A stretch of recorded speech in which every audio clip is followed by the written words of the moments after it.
Hello, everybody. Wednesday night golf show, awesemo.com. Live before lock, I guess we could call it that. You know what's going on. I'm Ben Reza. Josh Youngman, one and done. What can I say? He was a true hero for coming in last week, but we have the second half. We got Jason Roslin back from his cruise. Welcome back. How was the cruise? Are you feeling refreshed? Yeah, it was a good time. I'm feeling a little bit refreshed. We got Star Wars Land debuting today, so I thought I'd rep that out. My guy Bob Iger was out talking about that today, so I'm all excited. We got it coming to Orlando.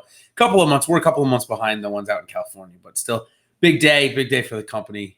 So I thought I'd give them a little bit of love today. There it is. I'm in New York. It's raining. It's cold. Oh no! Oh, it's so hot here, dude. It's 100 degrees here right now. But you know where it's not going to be 100? In Dublin, Ohio this week. It actually looks like we're going to get some pretty moderate temperatures. However, we can kind of kick off the show right away. Last week, I got lucky. I got to be honest with you. I was telling you before the show. I'll give you the 5 seconds. I played all the Spieth with the lineups that I bought. The guy that was playing knew to play all the Spieth. And got lucky and came in second in that club twirl. Nothing wrong with that. It's just luck, man. That's all it was. Spieth didn't even really pay off. He was 8th, but he was 3rd, on the salary, but so many guys missed. Anyways, yeah, I think there was the problem is that like Xander Schauffele and Bryson DeChambeau got the worst of that weather draw. I mean, they were in such bad conditions Thursday afternoon.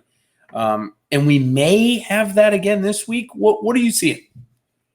Yeah, so it's interesting. The problem I have with this week, obviously they got a ton of rain, is that it looks like the type of weather where we might see delays. And when you start throwing in delays, good luck predicting it because you don't know if guys are going to finish. Some of them go out and they finish their first round, even if they were in the PM actually on Friday morning, and then they turn around and say they play 27 holes on Friday. It can really change everything.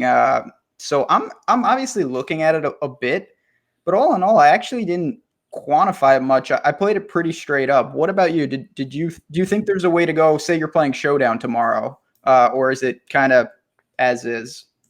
Yeah, see, the thing that this rain, it's not bringing too much wind. Maybe, again, we're looking at the wind finder. Everybody, looks at the same kind of stuff.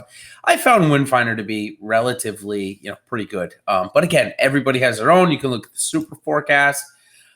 Here's the thing. For tomorrow, the afternoon is going to be, it's going to start raining. And I mean, the players are going to feel it around noon. So the guys that are teeing off tomorrow morning, 8 o'clock, no rain. It's going to be wind gust maybe at the max 15. It's going to be pretty ideal temperatures too, like 70 degrees, perfect golf. When we look at Friday afternoon, it's ideal temperatures. It's pretty much ideal all day Friday. So I guess there's really not much here, half a shot. I do not think we're going to see what we saw last week with those winds. The Texas winds really kicked up on Thursday afternoon. And, Xander shot 6 over, Bryson shot 4 over. I mean, Rose shot 4 over. It was really, really bad. But, here we are. And I think it brings up some really interesting plays this week, and which we'll certainly get into. But let's talk about tee times a little bit.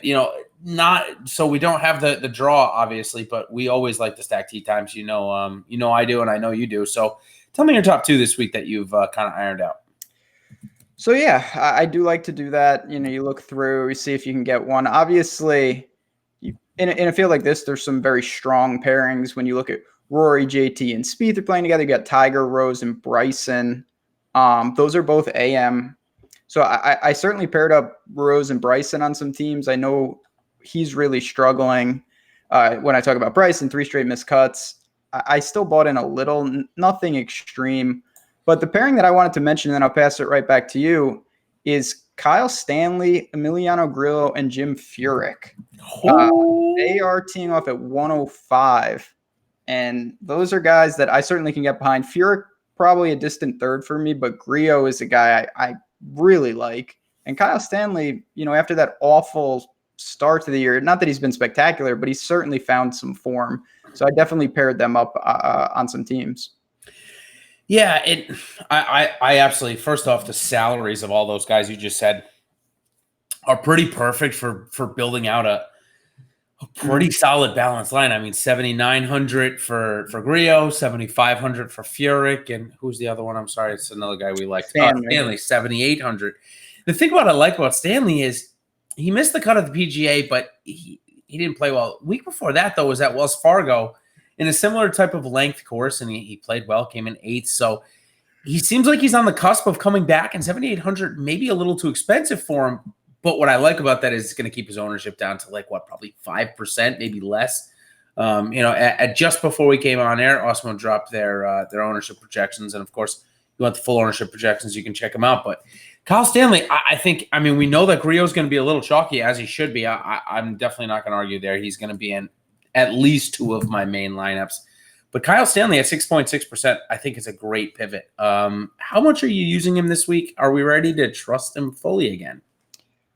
So, yeah, you mentioned, obviously, Griot is going to be a lot more popular, and I have more Griot, but when you talk about relationship against the field, I might end up with more Stanley because he's not going to be over 10%. And, I have 20, 25% of him when it's all said and done, when you factor in what teams he's on. And that's just a range I really like to attack. Leishman is right there. I'm still a little worried about where he's at.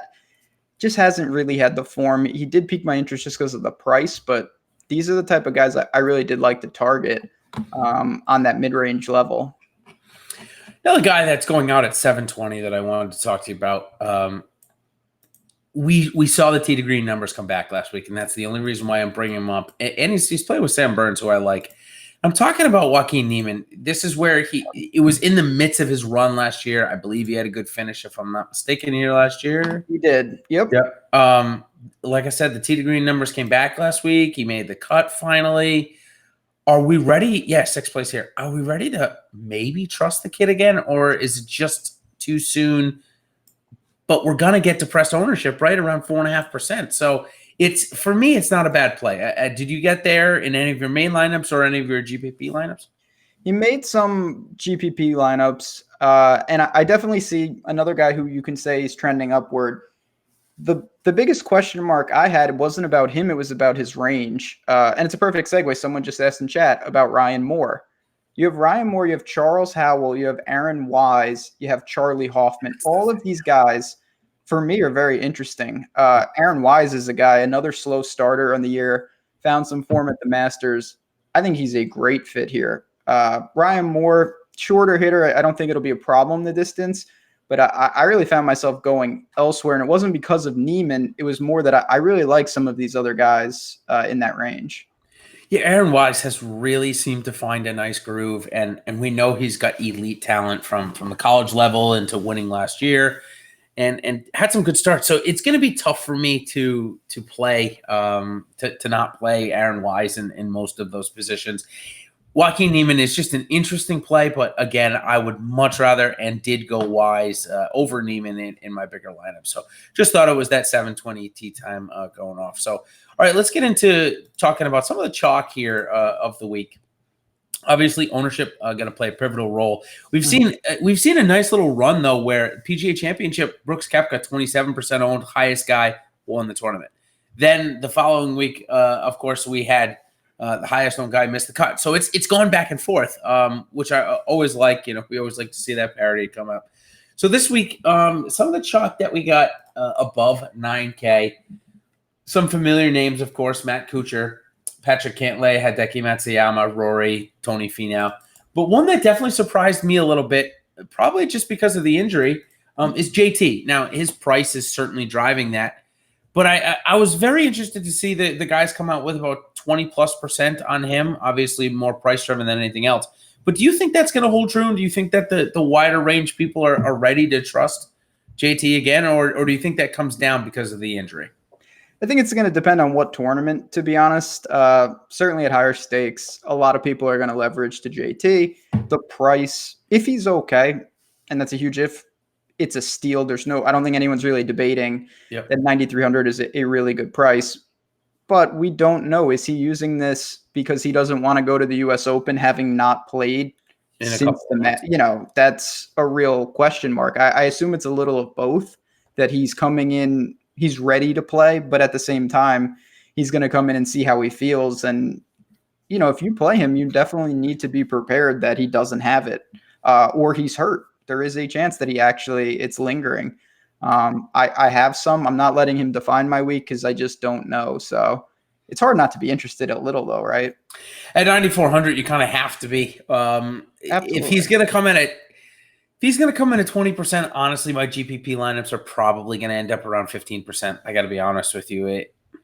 I can't see myself going overweight from a guy just coming back from injury. Now, that doesn't mean, again, if he was going to be projected like 35%, I'd be a little nervous because he can burn you, of course, if he wins. But I think that's fine. I think I'll just match the field and try and get my leverage elsewhere. Mm-hmm. So other guys that I mentioned, Kuchar, Patrick Cantlay. I've seen Cantlay as some of the highest owned guy of the week at places, which of course scares me because I love him here. Tee to green the last 2 years here have been just absolute elite.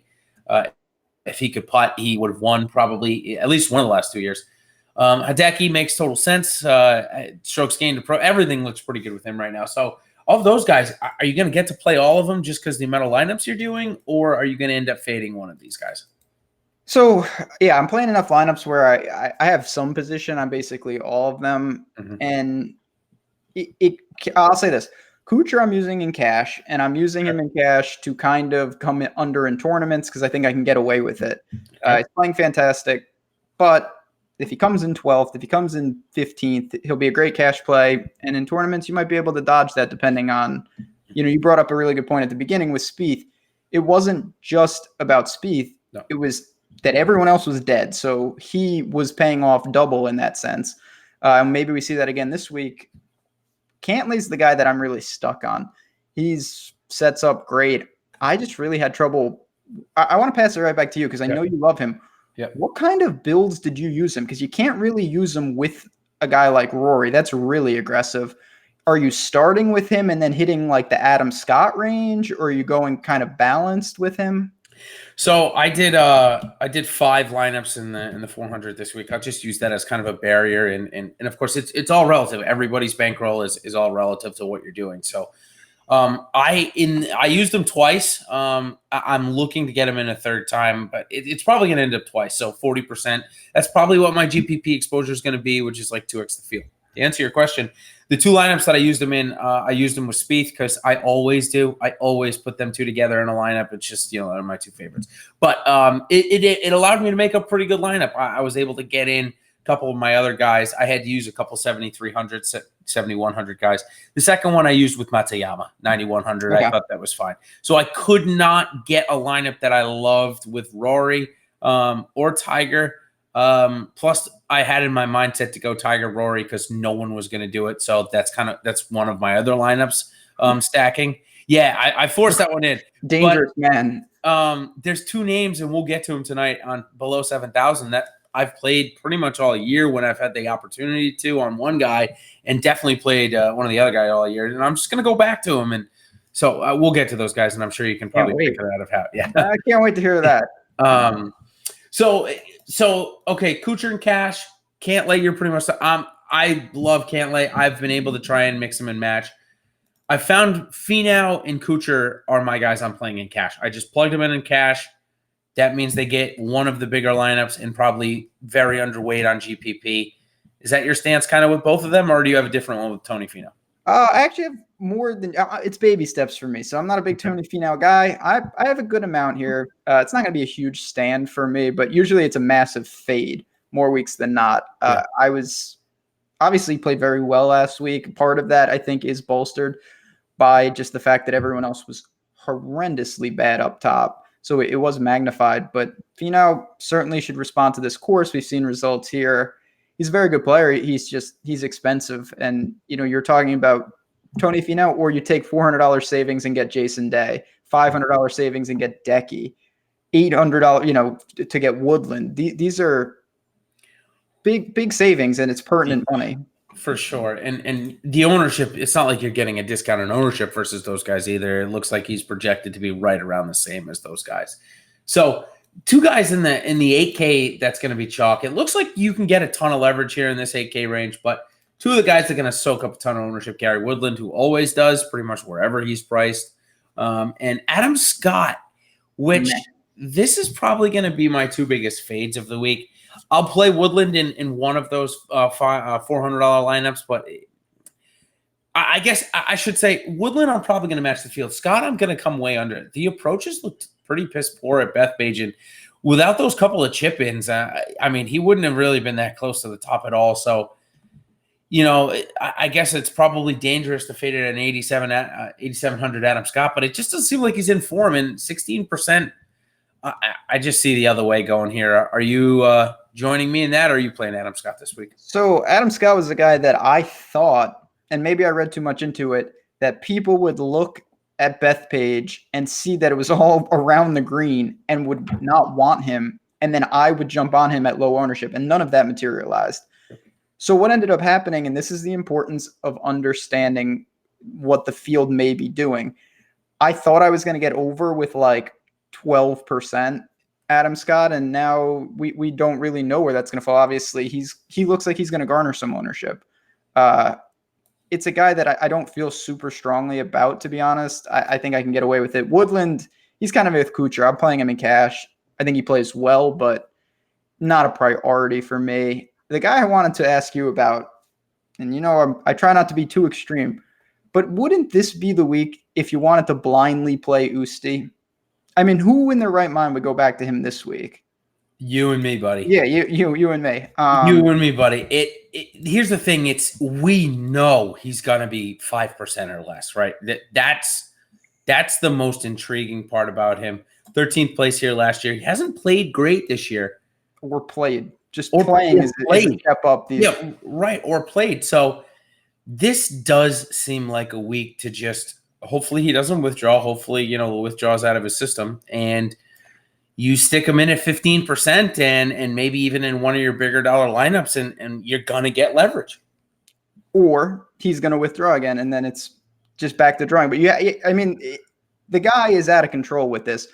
If you can embrace the risk, though, Usti is in the Siwoo Kim type of bucket where out of nowhere he can get it done. I feel much better with Stenson right below him, certainly for safety. But if and we've seen it happen in our Slack chat, Onion Blast, taking down giant tournaments. If you're trying to win a drive the green, a giant field tournament, a guy like Usti can be really pertinent. And it's certainly something I did on a few teams. For sure. Before we march on to the lower price guys, want to get your thoughts on the 9K and above, some leverage spots. We don't have to talk much about Jordan. I'll just give you my 60, not even 16, probably 16 seconds.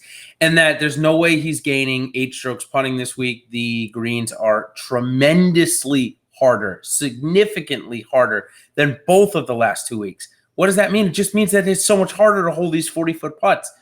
Last week was the easiest putting week of the entire year for probably any golfer. More 30-foot putts were holed than all other tournaments. So pretty easy for Spieth to gain 8 strokes putting when he's the best at that. Week before that, Bethpage, it breaks the way it should. We're not going to get that this week. So that's obviously takes the best part of his game out. Brings ownership back down to 6%, which means probably brings my ownership back up to 40 or 50%, but that's just how it goes.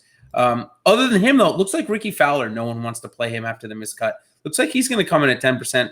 Justin Rose dumped his caddy. He's got a new caddy in. Looks like he'll be 10%. Definitely some leverage spots there. I mean, I heard you say DeChambeau and Rose. Is there any Fowler in there? Any Fowler Rose? Or what's your plan with those two guys? Fowler Rose, tough ask. Yeah, that is. I have Ricky. Ricky's a guy that every so often, he was on a great streak of not missing cuts. He does that. Yeah. He doesn't worry. He's a pretty laid back guy. He responds. He's going to be just fine. It happens. He did not, you just mentioned that everyone tore up those greens. Ricky actually putted awful, especially for him. Even Benyon improved to negative 3.4 strokes game putting. So, it was easy that he didn't lose 10. But yeah, I have no problem going right back to a guy like Ricky. The problem I had was similar to Cantlay. I didn't know how to structure the lineups. Do I go balanced with him? Am I still dipping to the 6s? It made it a little awkward, but I got there in certain situations, I guess. Yeah, and the next batch of guys, DeChambeau and Schauffele. I already talked about Spieth. DeChambeau and Schauffele coming in at 10%. Schauffele played a bogey-free. Yeah, still 10%. Schauffele bogey-free Friday after we just mentioned a terrible draw Thursday with the weather Thursday afternoon. Same with Bryson, although he didn't have a bogey-free Friday. Either of those guys interest you? I found myself going back to Xander. I guess maybe I'm a sucker for Xander because he's just a big tournament guy, and if he feels like this is a big tournament or big enough, then this could be a good spot for him to get one of those patented top 5 or maybe even wins. So I found myself going to him over Bryson. I heard you mention Bryson at the top. Is that who you went to over? You went to Bryson over Xander, I take it? I did. Not a ton for either, to be honest. It wasn't a range. When you play Rory, if you play Decky, there's absolutely basically no chance you can get to these guys. Yep. So Xander's, we've seen time and time again, whether it's tournament champions, WGCs, majors, the guy can hang in strong fields, FedEx Cup events. I mean, won the tour. He can play. We know that, can lean on his driver, gain strokes off the tee consistently. Bryson searching, I still think the win equity for him is very interesting. Honestly, as an outright bet, I'm almost more interested in a guy like Bryson in that world, just because I think the upside's there. It's more the floor that I'm worried about. But yeah, he's what, 28 to 1. Bryson, yeah, 30 to 1-ish. Not bad for a guy like who has that many wins in a short period of time. Yeah. Spieth is that number 2 this week, which is interesting. I don't think either of them are ready to win the tournament, to be completely honest with you. But 30 to 1 is like playing the roulette wheel, and you're probably better off putting the money on them than putting it on green 000. Yeah, green 000, something like that. So, all right, so we got the lower owned.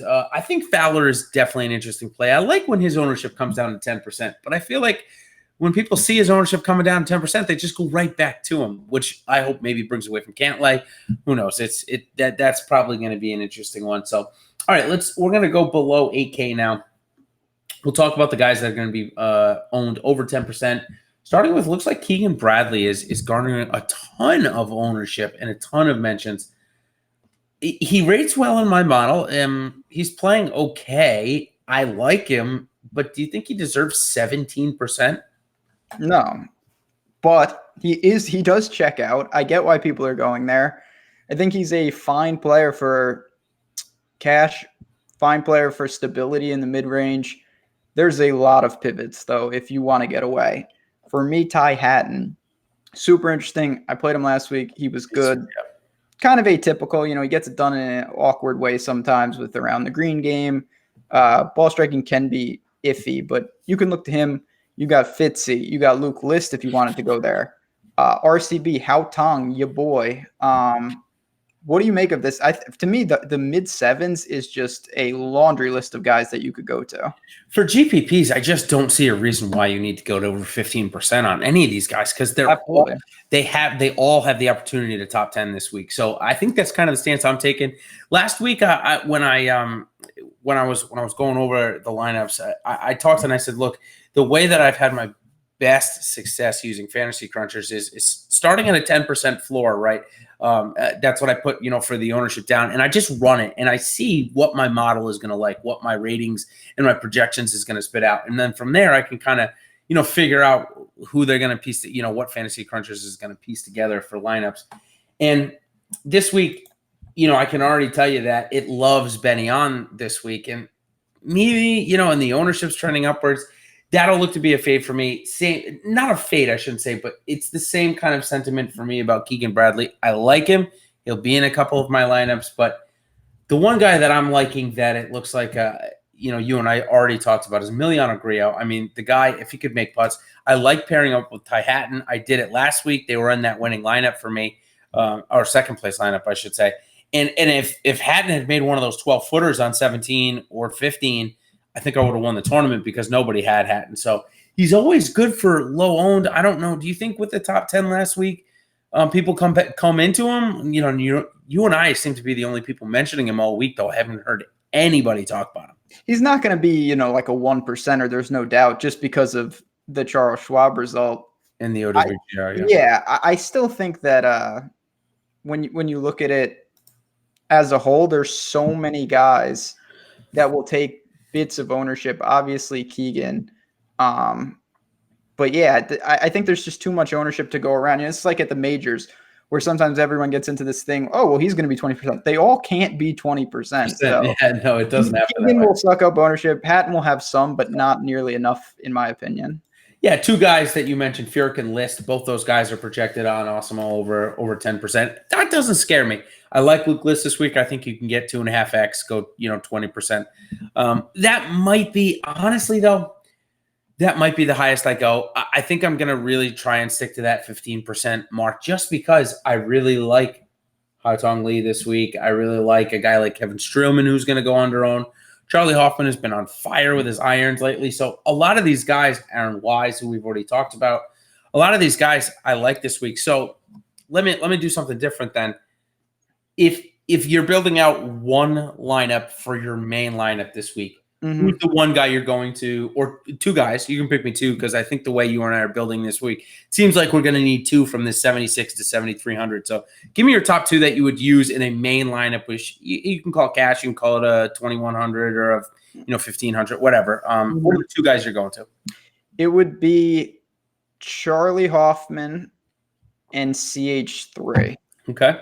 A little different, obviously. I think again, if you want a stability, probably Keegan. Honestly, I think he's the safest, but there are options. Benny on as the wild card, but it's hard to try. You can't putt, and I know we always talk about that.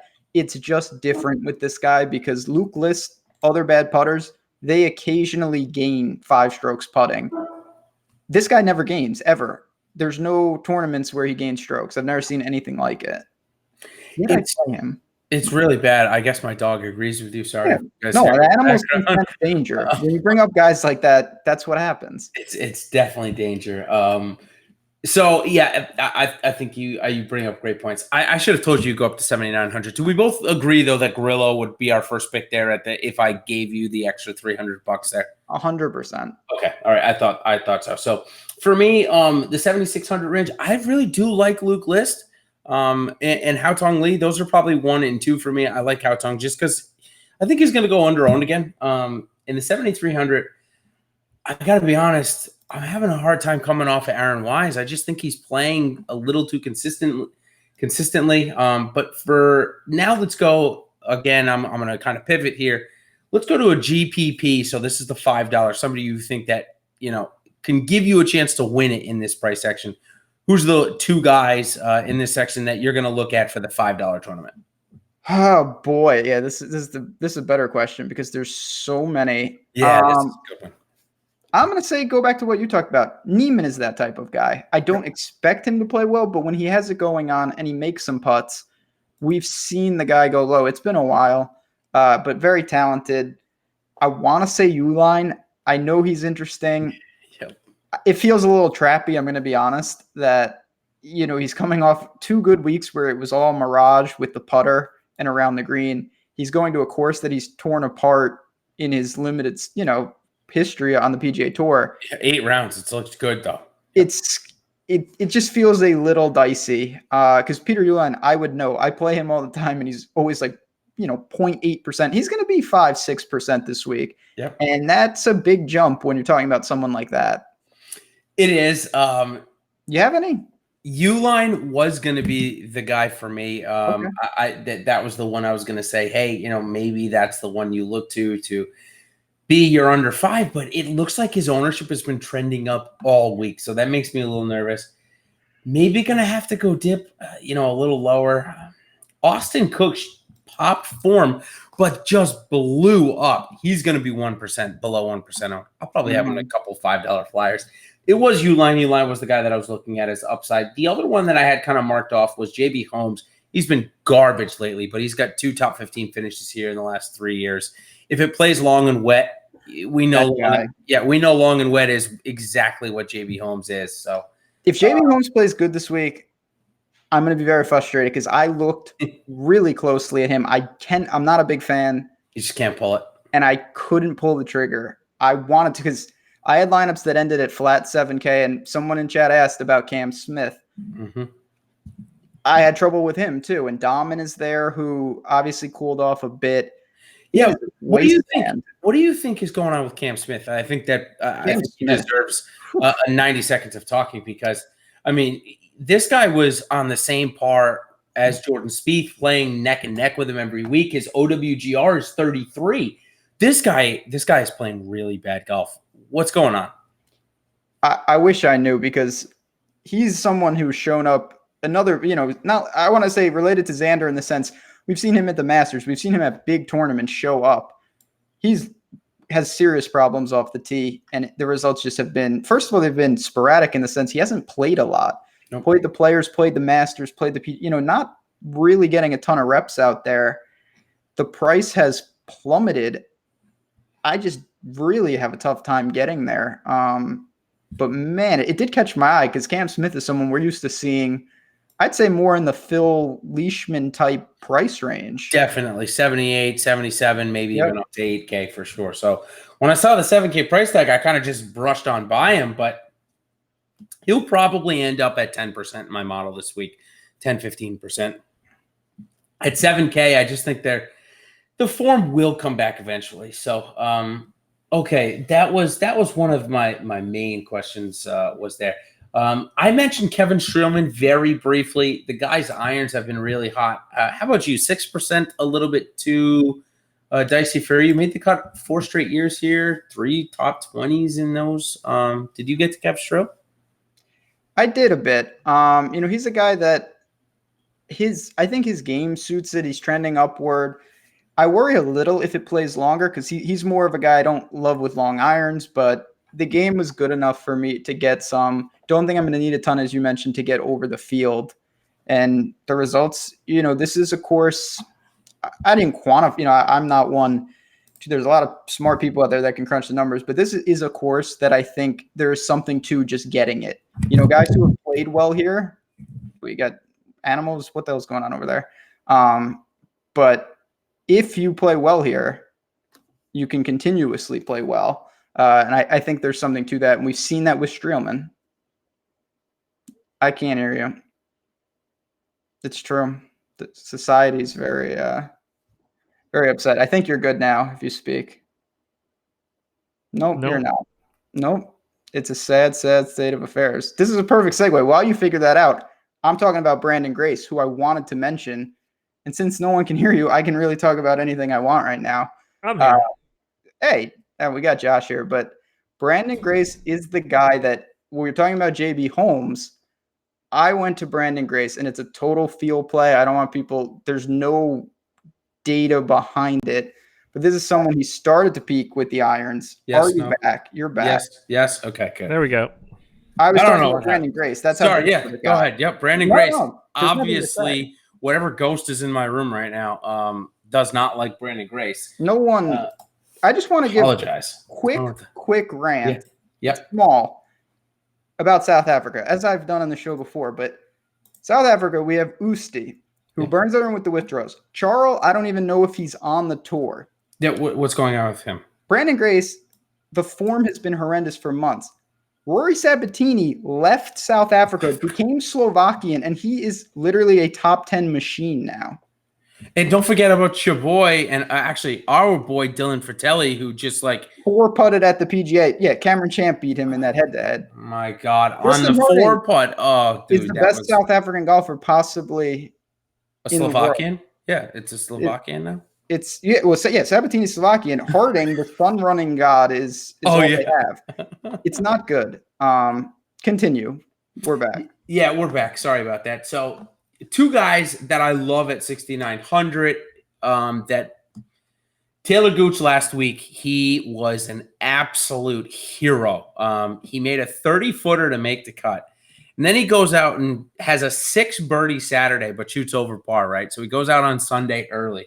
Guy eagles the first hole. I'm like, okay. So I started the day in like 15th place or whatever, and the eagle brought me into the top 10. He musters out another birdie on the front 9. Then all of a sudden, birdie streak, 10, 11, and 12. I'm like, okay, today's going to give me a chance.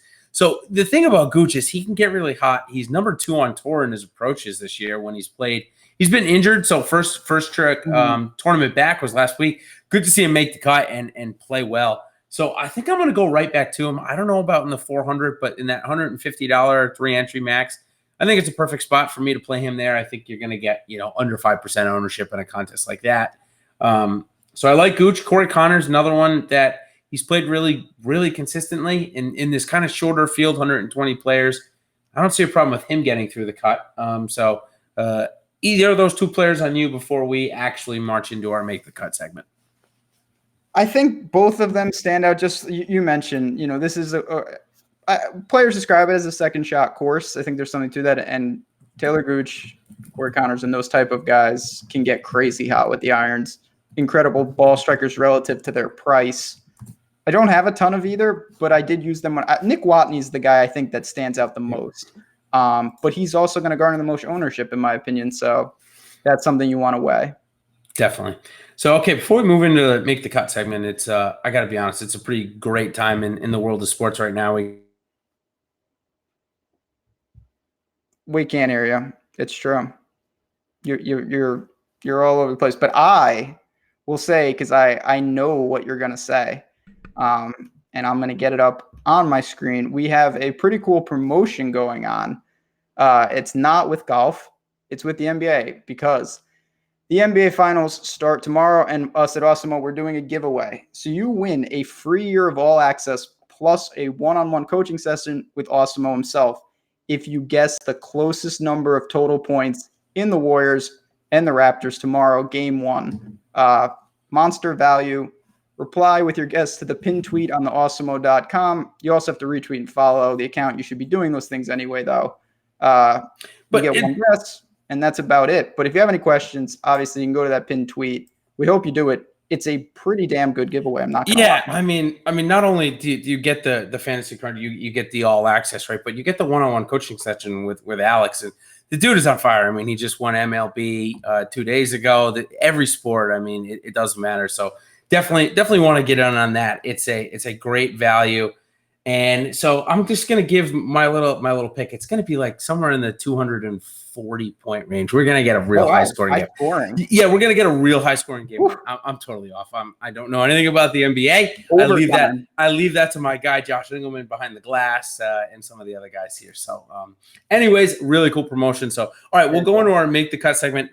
You know what happens is, so the wires on these mics, they're so finicky, and my right fingers are like really close to them, and I've pulled it out twice now. Gotta live danger. Well, yeah, I'm gonna push everything away, and hopefully I don't do it again. So, all right, make the cut segment right away. 2. I'm gonna go with my 2 top there, actually in my core plays. I put all my core plays out in the winning element. And Ben, I know you do something similar for your articles. 2 guys I love this week. I cannot get away from Sung JM. I'm not doing it. I'm not getting away from him. I'm going right back to him. 6,700. He's had some time off, like 3 straight weekends off. It's time for him to cash a paycheck. His mom and dad are not going to be happy if he doesn't. So I'm fine with Sung JM making it through the cut at 6,700. And then, listen, I just played this guy at 11,500 3 weeks ago. And since then, he's as a top 10 at the British Masters and made the cut and put up good points at the PGA Championship. I'm talking about the juices loose, Use Loughton. I have no problem playing him at 30% this week at 6,500. I played him at 25% at 11.5. I mean, this is $5K cheaper. Granted, I know it's a much different field, but that is quite a drop, though. Yeah. I mean, the 11 and 6. That's that's a rarefied air. Obviously, different tour and whatnot. You don't have to say a lot to talk me into him. Obviously, Juice is not a long hitter. He will gain strokes off the tee by being accurate. He's going to have to lean on his irons. The thing with him, he needs to hold his own on the par 5s. There's 4 par 5s. They're gettable. You gotta score there, because we know guys like, I mean, not that he's competing with Rory, but the Rory types will take advantage. Even the longer hitters who aren't actually good will take advantage. So if he can do that, though, there's no reason he won't be effective. So are you playing either of them, or are you not as crazy as I am in that regard, mentally? Because I'm no, I have no problem with you. Sanjay, I'm a little skeptical just because it's been such a stark turnaround.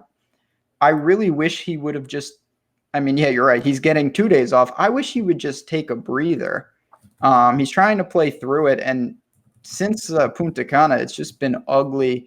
The results are bad. The irons are bad. It's an invitational, and I still think he's very talented compared to his price. I had other guys at 6,700 that I have before him, though. Okay. You talked to me about Nick Watney. He flashed a little bit of form last week. Tailed off a little bit, right, as the weekend marched on. Where did he finish at here? Oh no, he finished 8th. I'm sorry. No, he was tailing, and then he bounced back on Sunday afternoon. That's right. Yeah, I don't mind Nick Watney. Was there another name that you would have rather taken over Sung Jae besides Nick Watney in this price range? So I think you can look if you wanted. You mentioned who did you just mention? Oh, Taylor Gooch. Yeah, Gooch. So no problem with that. The one other guy that I'll just throw in there, and it's kind of a long-term play for me. Bud Cauley's a guy I just like to roster. I think he's a fine player, long enough, can attack the par fives, very good scrambler. Fair enough at 6,700. Piqued my interest when I needed to go that low. I tried not to on a lot of my teams. Sam Burns has played a ton of golf. Is he going to see the weekend?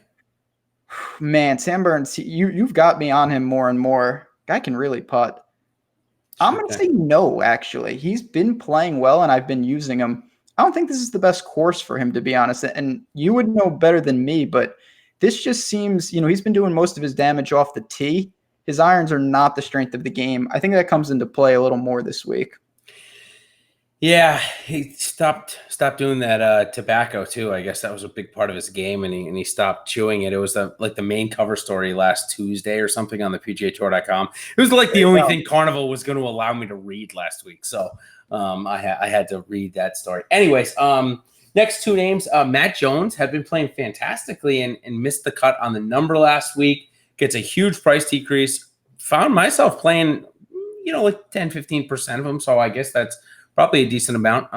No big dollar. I went to Yusuf Loughton over Matt Jones in my big dollar. But how about you? Matt Jones in play for the weekend at least? I think so. I'm pretty similar in the sense that I prefer Juiced. I honestly prefer Brian Harmon if I was taking a complete one-off. Okay. But Matt Jones, when you zoom out, he's had a really nice year for a guy of his talent. Good for him. One miscut, I'm not going to overly panic. I think he's fine if you want to go that low. I'm intrigued, and I guess I do this from time to time with this guy, and I don't know why. We all have our weird guys. When you've been doing this for a couple of years, you get a few players. My weird player this week is Anraban Lahiri. I see that second place in 2017. And he popped last week to the sense that he was in the top 20 heading into the weekend and finished at 53rd. I don't know, dude. I'm just going to put him in 4 lineups and cross my fingers I get the right combination, I guess.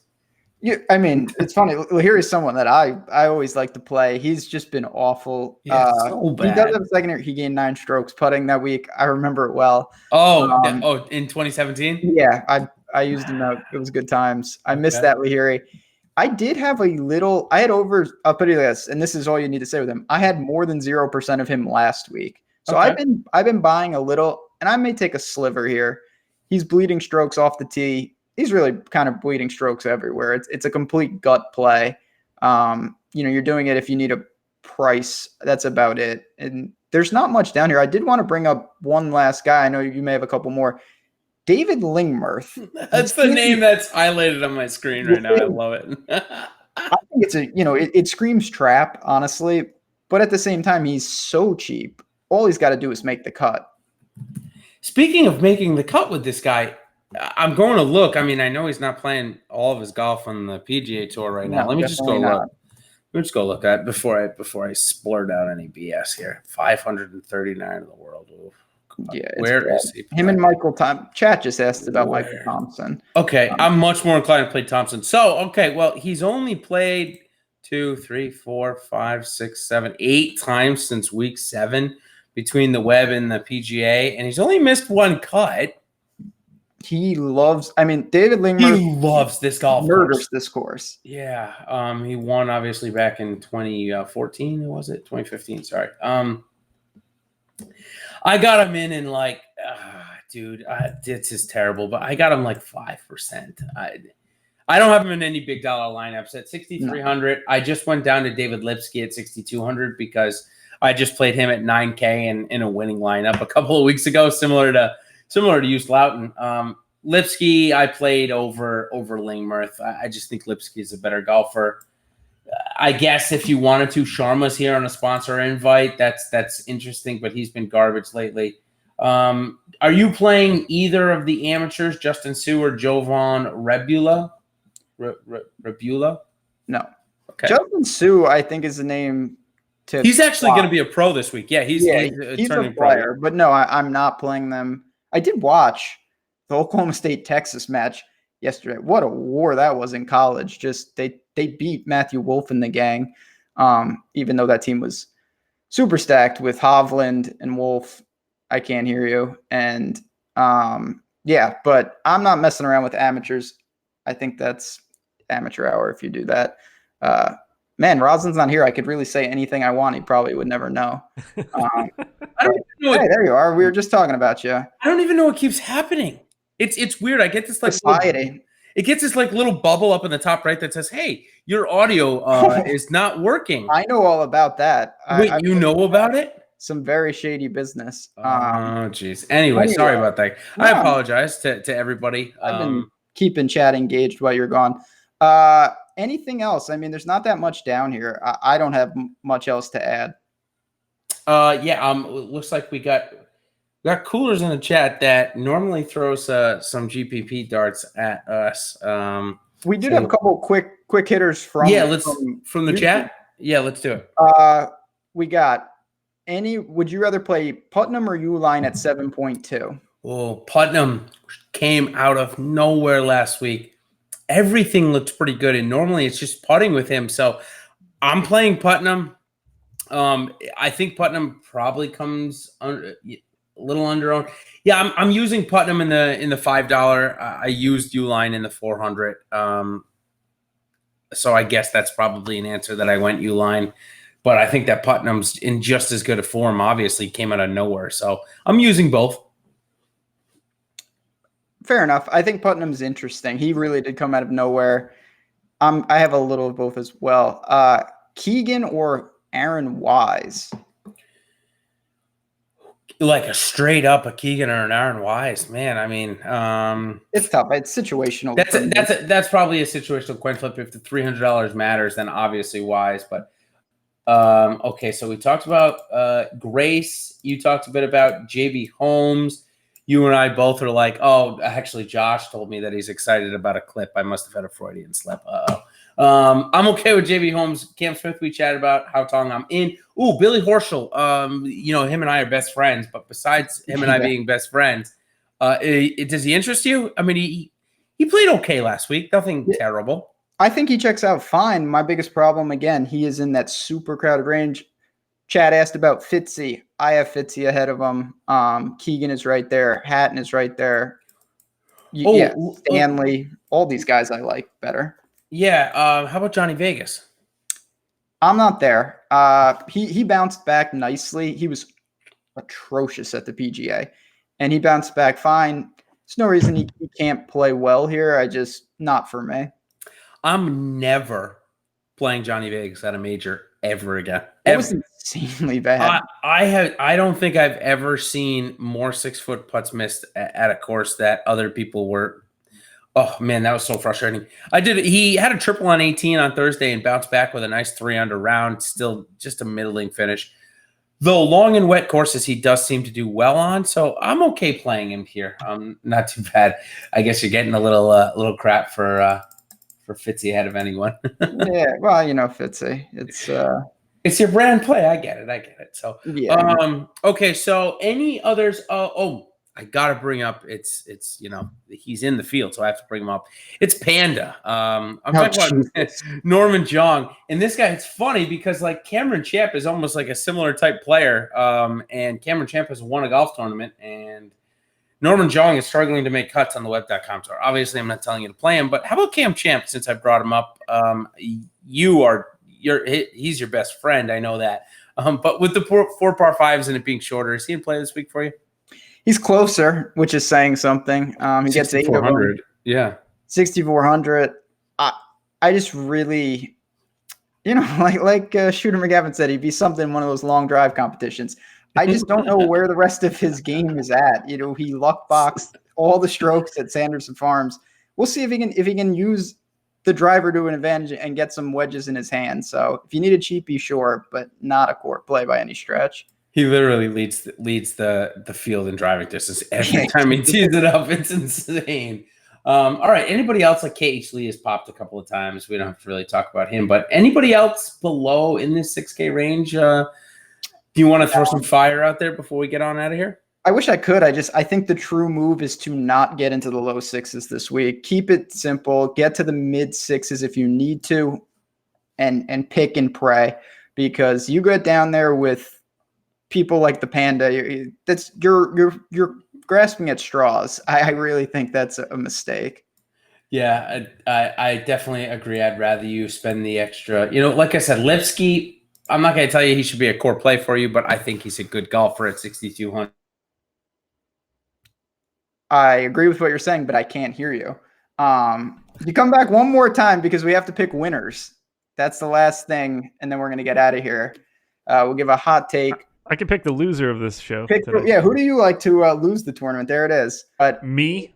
You and me both these days. I swear to goodness, I literally just touched that little black wire and it trips out. It's you gotta have multiple computers for shady business, for non-shady business. I don't know what's going on here, man. Anyways, Patrick Cantlay gets it done.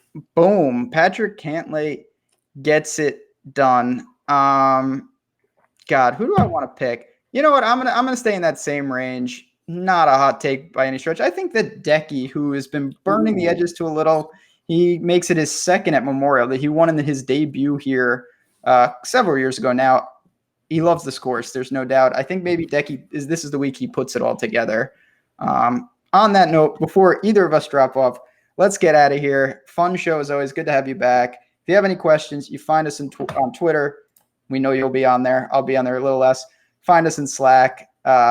Always a good time. Stay tuned. We got a major in 2 weeks. We got some type of tournament next week. Appreciate chat. You guys were awesome tonight. Hit the like button on your way out if you can. Thoughts on Justin Thomas? We said that he's a risk and a reward possibly. So buyer beware if you do play him. And we will see you guys next week. Good luck, everyone.